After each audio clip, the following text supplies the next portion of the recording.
Ideas. What are they? How do you get them? And why am I bad at drawing? It's close enough. That's it. That's his ideas. And basically, this is a new series I'm starting, where I want to talk about how I go about making stories, how I go about world building, and all of that good stuff, which I'm hoping to do a lot more on my channel. And we're gonna start out with ideas. First thing you gotta do: you can't start something without making an idea. So, how do you get an idea? Well, that's the neat part. You wait.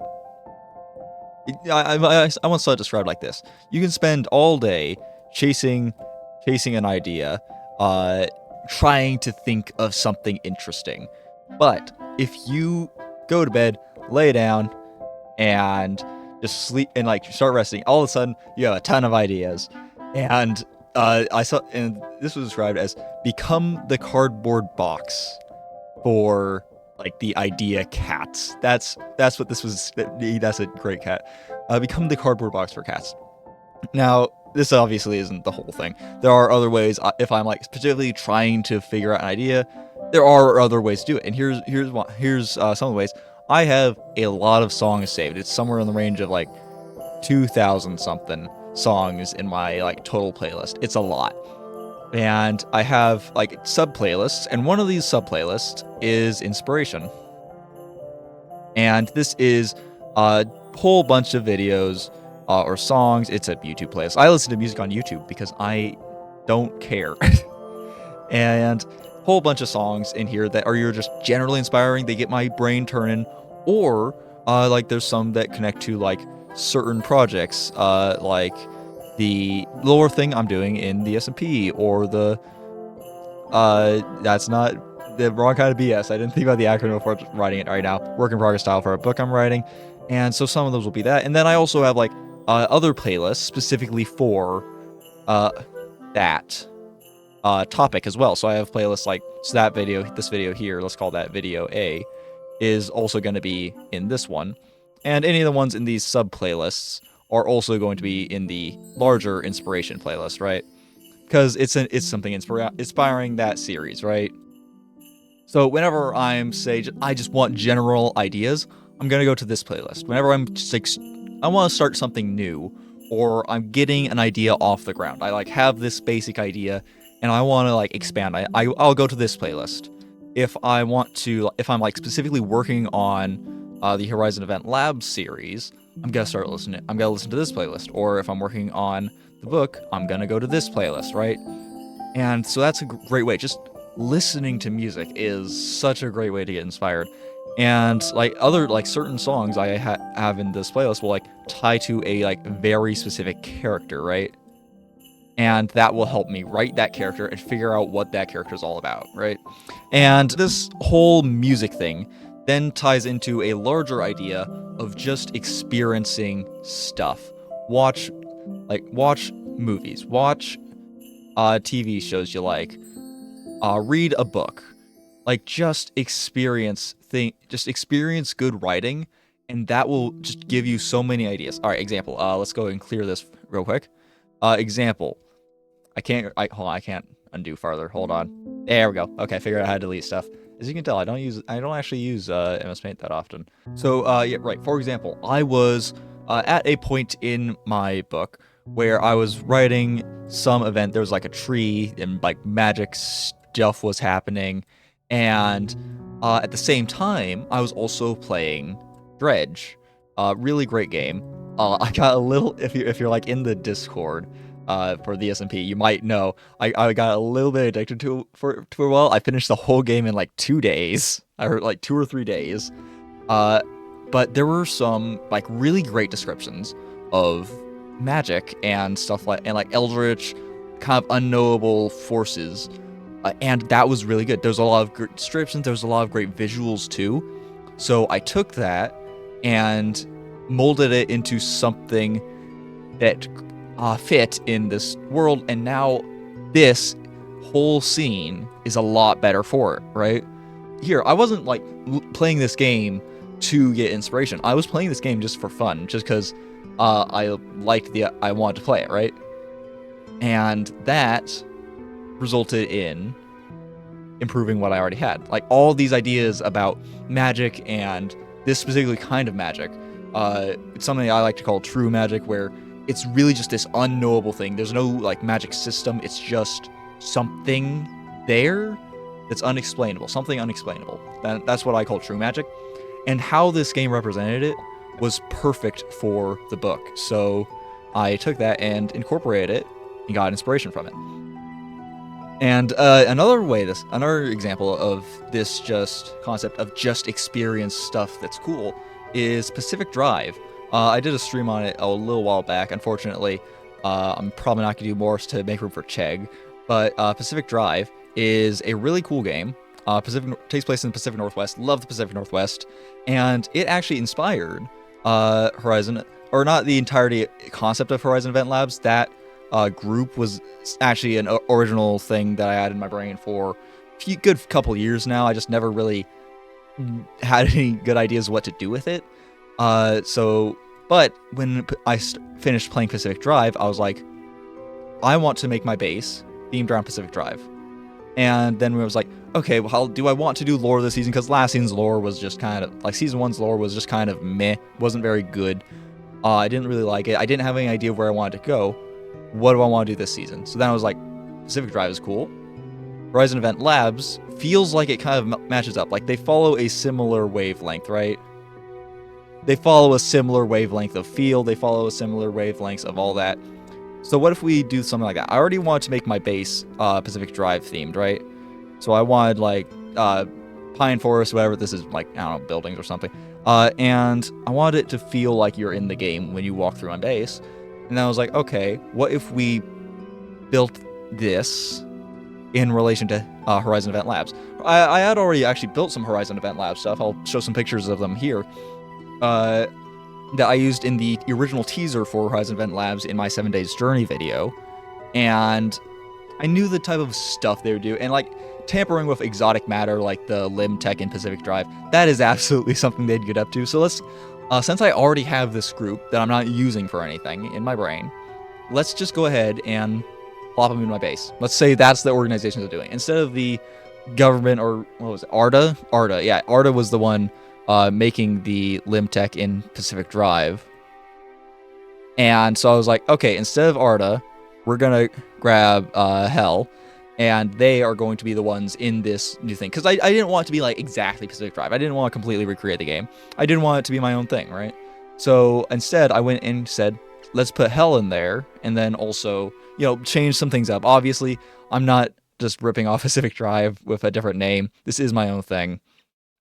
And then from that, it all just started expanding from, like, various other places. Like, I watched this movie with a, like, lighthouse that was, like, in it for, like, maybe the last 10 minutes, like, 10, 20 minutes of the movie.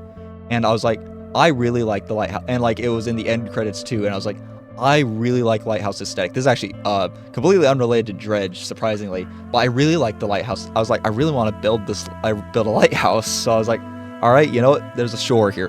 This forest that we have, there's also a shore right next to it. Sure, because why not? Because I want to build a lighthouse. So now that lighthouse is actually a very large part of the story. It's where the entire story is going to start, and I believe I'm going to be building that on stream this weekend. So that's now, like, a huge part of the story. Inspiration just came from watching this random Christmas movie, and it was really fun.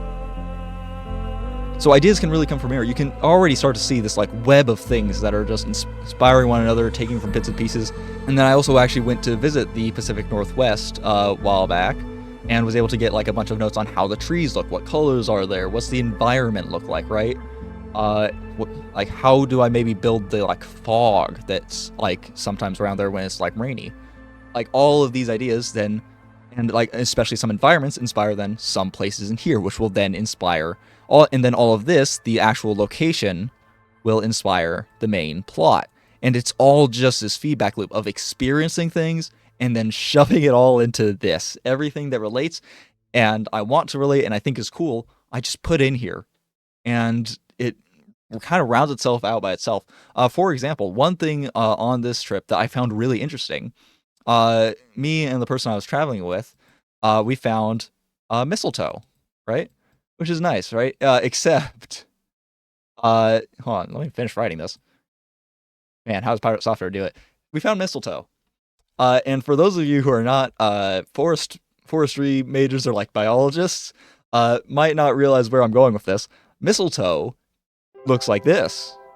This is mistletoe, and it is a parasite, which I thought was really interesting. Like that's not very common knowledge. But mistletoe is a parasite, so I was like, okay, let's put mistletoe in here as like a persistent obstacle type thing, something invading the environment. And then like I was like looking at all these other things from around the environment. I was like, all right, yeah, we can put that in there. That could be an anomaly. That can be an anomaly. Pacific Drive takes a lot of stuff from like the road terms, and puts it in their anomalies.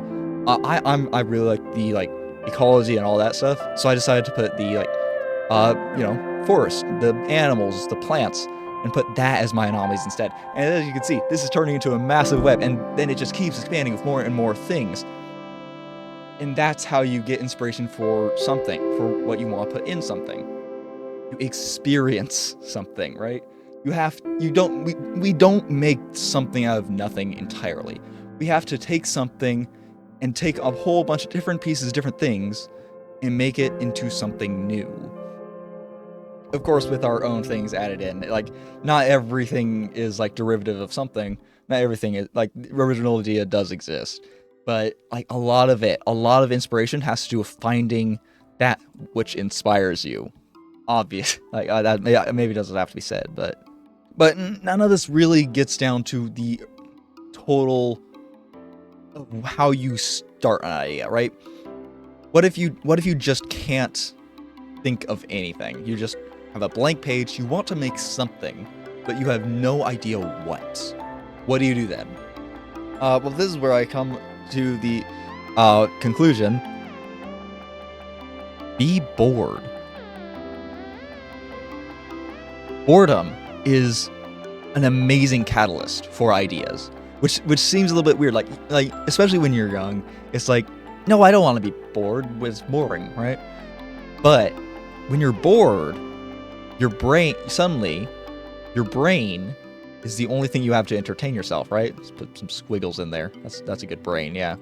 Your brain is the only thing you have to entertain yourself. So you start thinking of ideas, right? When you're thinking of ideas, your brain starts turning, and of course, you get inspiration that you might be able to turn into something real, right?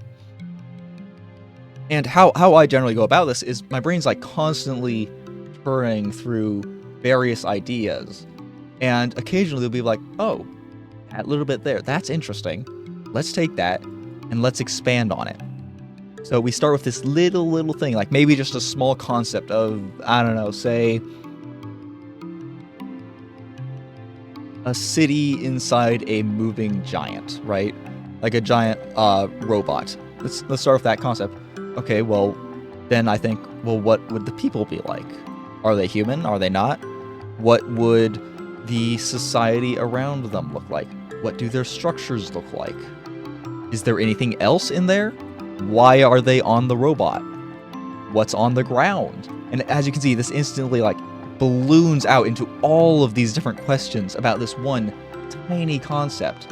And then I see, okay, well, do any of them go anywhere? Because like chances are, a lot of these are going to be dead ends, right? A lot of these ideas are either going to be like dead ends and like never come up in the actual story, but some of them will be able to turn into something good. And maybe it's possible that none of them turn into something good and this idea doesn't work. That's totally fine. That happens. Then you go back to this stage and find another one until you find something that you do like. And that's another important thing.